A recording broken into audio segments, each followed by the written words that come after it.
Assalamu alaikum warahmatullah. Welcome again my dear students. इससे पहले हमने पढ़ा है टिश्यूज के बारे में, इंट्रोडक्शन ऑफ टिश्यूज। तो हम पहुंचे थे प्लांट टिश्यूज पर। आउटलाइन क्लासिफिकेशन मैंने आपको बताया पिछले वीडियो में। नाउ आज का टॉपिक जो है that is meristematic tissue. That is meristematic tissue. उस वक्त मैंने आपको थोड़ी डेफिनेशन दी। नेंगली ने पहले वर्ड किया इस्तेमाल मेरिस्टम, इसके लिए मेरिस्टेमेटिक टिश्यू। तो पॉइंट्स में बता रहा हूं। Meristematic tissue it is a group of cells which are in a state of continuous fusion. Group of cells in plants. Plants के अंदर group of cells है which are in a state of किस state में है? State of continuous fusion. जो continue divide होते हैं जो group of cells, plant cells के अंदर जो सेल्स कंटिन्यू डिवाइड होते हैं, that tissue is called as meristematic tissue. या सिंपली आप इसका नाम मेरिस्टम भी बोल सकते हैं आप मेरिस्टम या meristematic tissue. Tissue is group of cells. Plants के अंदर एक ग्रुप ऑफ सेल्स है जो कंटिन्यू डिवाइड होते हैं, that is why that is called as meristematic tissue. ठीक है। मेरिस्टेमेटिक टिश्यू सिंपली कभी हम ग्रोथ टिश्यू भी उसको बोलते हैं, because when the cells divide it helps in the growth of the plant. ये हेल्प करता है मेरिस्टेमेटिक टिश्यू किस में? Growth of the plant. Plant का साइज इंक्रीज होता है, प्लांट का जो डायमीटर इंक्रीज होता है, प्लांट्स की ब्रांचिंग बड़े ज्यादा इंक्रीज हो जाते हैं because of this cell dude, because of this meristematic tissue. यही वजह है प्लांट्स के अंदर अनलिमिटेड ग्रोथ होता है।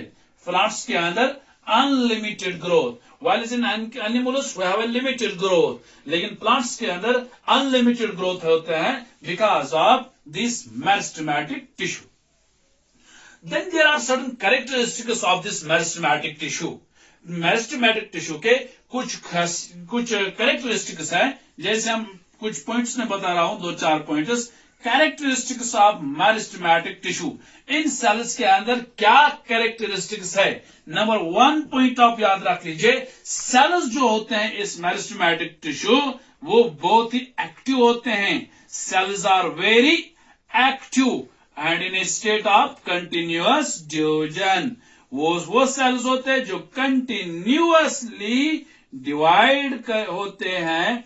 That is the first characteristic of meristematic tissue. एक ये कैरेक्टरिस्टिक, सेल्स जो इसके अंदर है वो एक्टिव होते हैं, जो कंटिन्यू डिवाइड होते हैं। इसी अगर हम शेप की बात करें सेल्स की, जो सेल्स हैं दे में बी ओवल, ये ओवल हो सकते हैं, दे में बी राउंडेड या दे में बी पोलीगोनल इन शेप।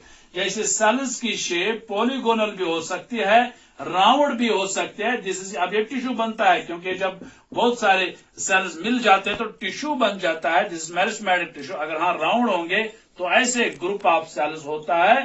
ठीक है। That means this is cells जो राउंड होते हैं, पॉलीगोनल होते हैं और ओवल शेप्ड होते हैं। ठीक है। इसी तरह आप एक और पॉइंट याद रख लीजिए, सेल्स के अंदर जो ये वॉल होता है, सेल वॉल इनके अंदर थिन होता है। Cell wall is thin. एक पॉइंट मैंने कहा सेल्स जो है ये एक्टिव होते हैं, कंटिन्यूअस डिवाइड करते हैं। दूसरे पॉइंट मैंने कहा कि सेल्स जो है ये ओवल होते हैं, राउंड होते हैं या पॉलीगोनल होते हैं। ठीक है। सेल वॉल जो है एक थिन होता है। Cell wall is thin. Cell wall जो है इनका इन सेल मेरिस्टेमेटिक सेल्स का जो सेल वॉल है it is thin.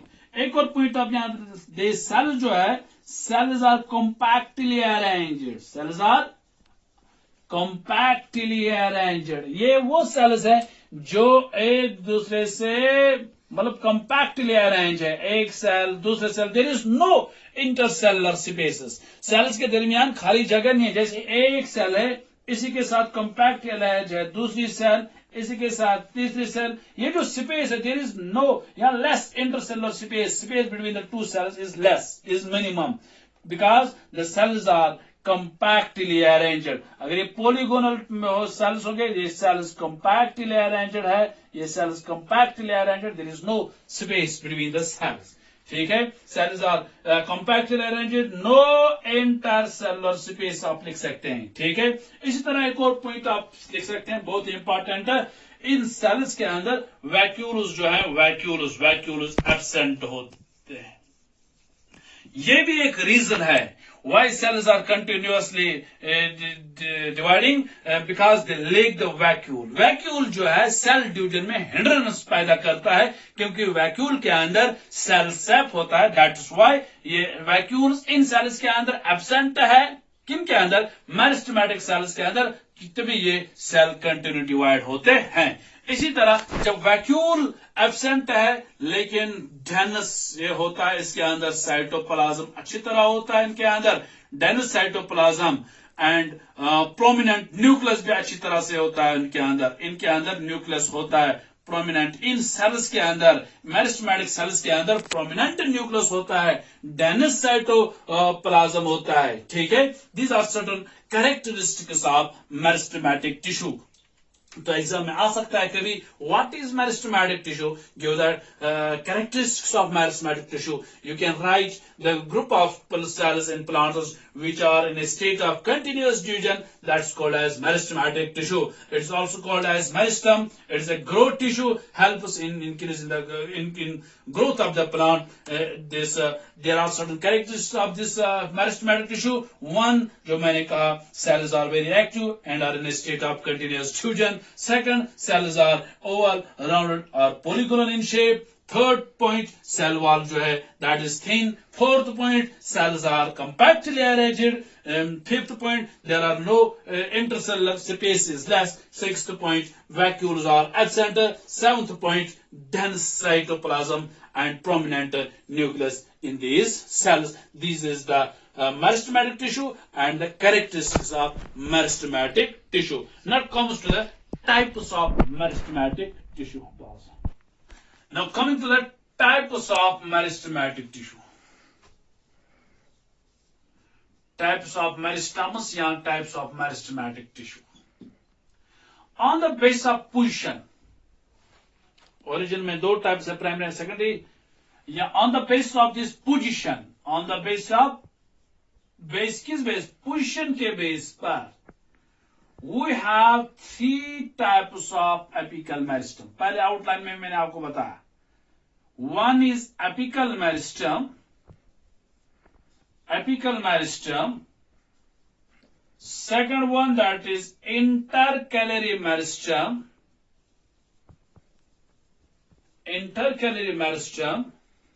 and third one that is lateral meristem. So in case this when we talk of this types of meristematic tissue, we have three types of meristematic tissue. One, it is apical meristem. Second, it is intercalary meristem. Third, it is lateral meristem.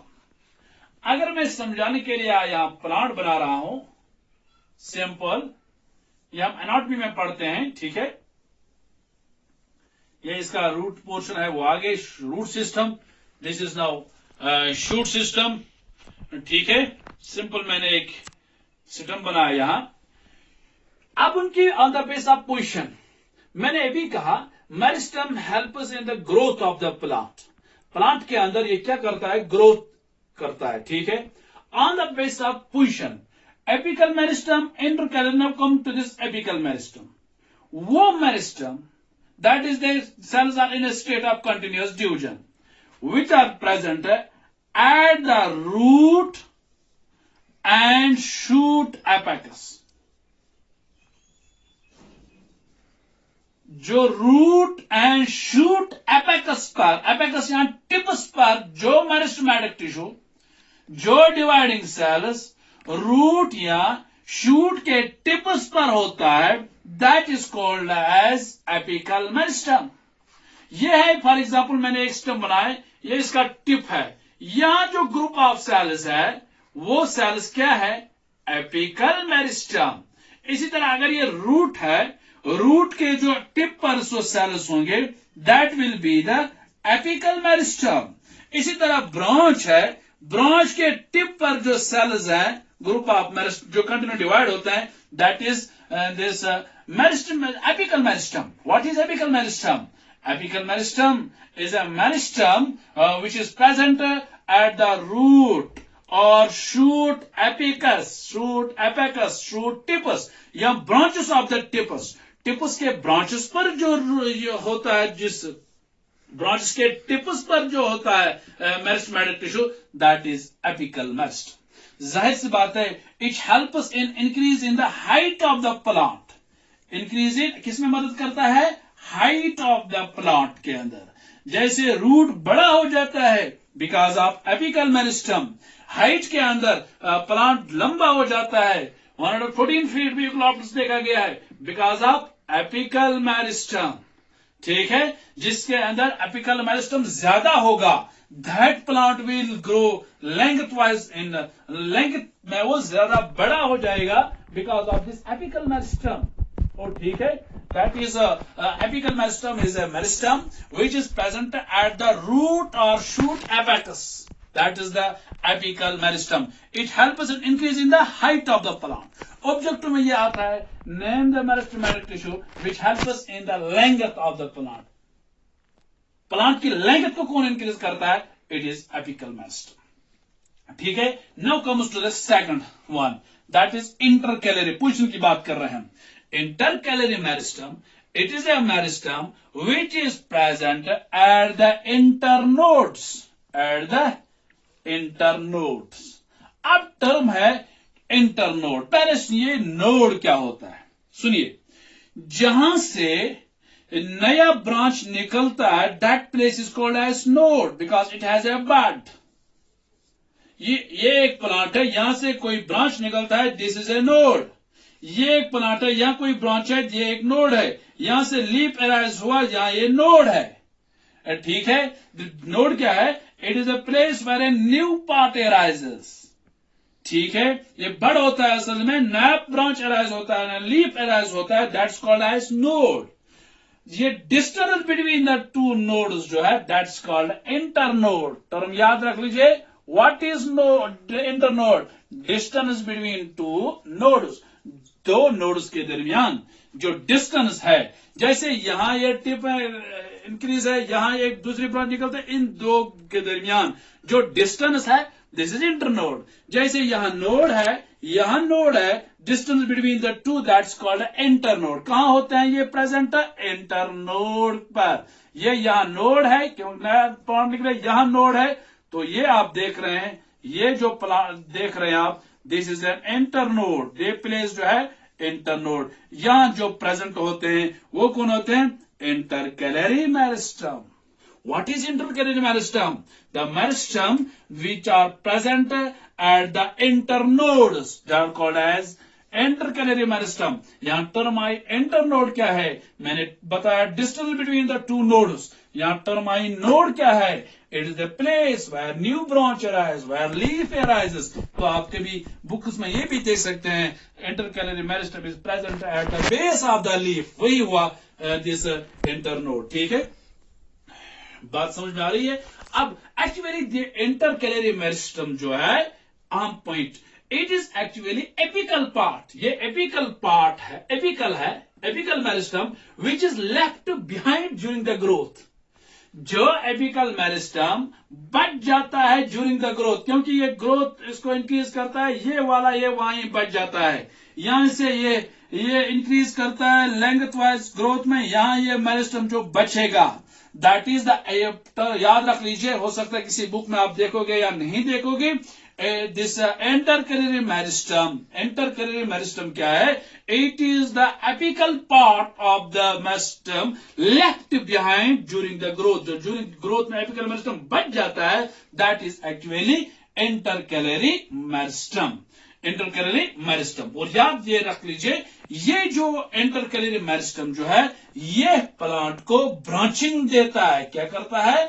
Branching. It helps in the longitudinal growth. Branching, जिस plant के अंदर ज्यादा intercalary meristem होता है, उसमें branches ज्यादा होते हैं।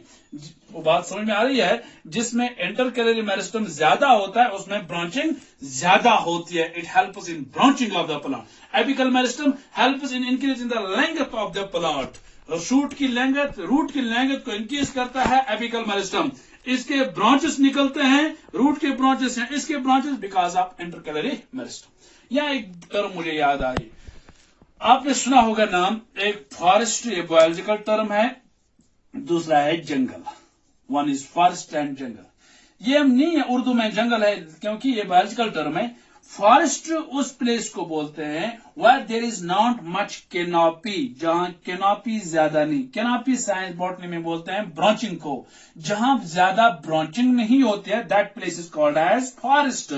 जंगल is a place where there is much canopy, जहां ब्रांचिंग ज्यादा है। दैट मीन्स यहां मैं कह सकता हूं यहां जंगल के अंदर इंटरकैलरी मेरिस्टम ज्यादा होता है। दैट मीन्स जो ब्रांचेस बड़े बड़े लंबे हो जाते हैं बिकॉज ऑफ दिस बात यहां मुझे आई इंटरकैलरी मेरिस्टम पर। ठीक है, अब है लेटरल मेरिस्टम। लेटरल मेरिस्टम वो मेरिस्टम होता है which is present at the side, lateral side of the plant. Root है या शूट, यहां जो आप देख रहे हैं लेटरल साइड के अंदर, बीनीथ द बारक होता है। बीनीथ द बारक, बारक से नीचे एट द साइड्स में जो आप देख रहे हैं, आगे एट द साइड में जो आप ये देख रहे हैं, ये सेटम है। सेटम के साइड में जो टॉप पर है एपेकस, साइड में जो है इंटरकैलरी, ये जो आप देख रहे हैं बीच में बीनीथ द बारक, साइड में जो मेरिस्टम है that is called as lateral meristem. ये भी कंटिन्यू डिवाइड होगा, कंटिन्यू डिवाइड। ठीक है, इट गिव राइज, ये अहम पॉइंट यहां सुनिए, लेटरल मेरिस्टम का काम यह है, it helps in the increase in the girth of the plant. Term याद रख लीजिए, गर्थ ऑफ प्लांट। गर्थ बोलते हैं इंक्रीज इन द डायमीटर या increase in the thickness of the plant. Plant मोटा हो जाता है, प्लांट मोटा होता है, that means increase in the circumference में इंक्रीज होता है, प्लांट मोटा हो जाता है। That is because of this lateral meristem. अब तना जो है स्टेम, इसमें एंटर कर लेटरल मेरिस्टम ज्यादा, तभी तो तना मोटा होता है as compare to twig. Twig इतनी मोटी नहीं होती है। जो लेटरल साइड में डिवाइडिंग टिश्यू होता है, जो कंटिन्यू डिवाइड होता है, that tissue is called as lateral meristem. It helps in the girth of the plant. Exam में अक्सर आता है, name the meristematic tissue which helps in the girth of the plant, which helps in increase in the diameter of the plant या thickness of the plant, that is lateral meristem. ये branching क्या करता है, ये increase in the length of the plant. And यही lateral meristem बाद में क्या देता है, it give rise to vascular tissue, यही देता है। वेस्कुलर टिश्यू किसको बोलते हैं, vascular, that means transport tissue, that is xylem and the phloem. आगे देखेंगे वो भी हम, वो कौन बनाता है, lateral meristem. And also helps इन, कभी इस ग्रोथ को हम बोलते हैं सेकेंडरी ग्रोथ भी। Primary growth means increase in the height, primary growth increase in the height. अगर मैं ये भी कहूं apical meristem helps in primary growth of the plant, confusion नहीं होना चाहिए because it helps in the height of the increase in the height of the plant. Lateral meristem helps in gives the secondary growth, that means increase in the diameter of the plant, thickness of the plant. ठीक है, मुझे लग रहा है कि meristematic tissue, types of meristematic tissue हो गया। मुझे hope you have got this. So next video we will discuss another, this is permanent tissue in detail. Thank you very much.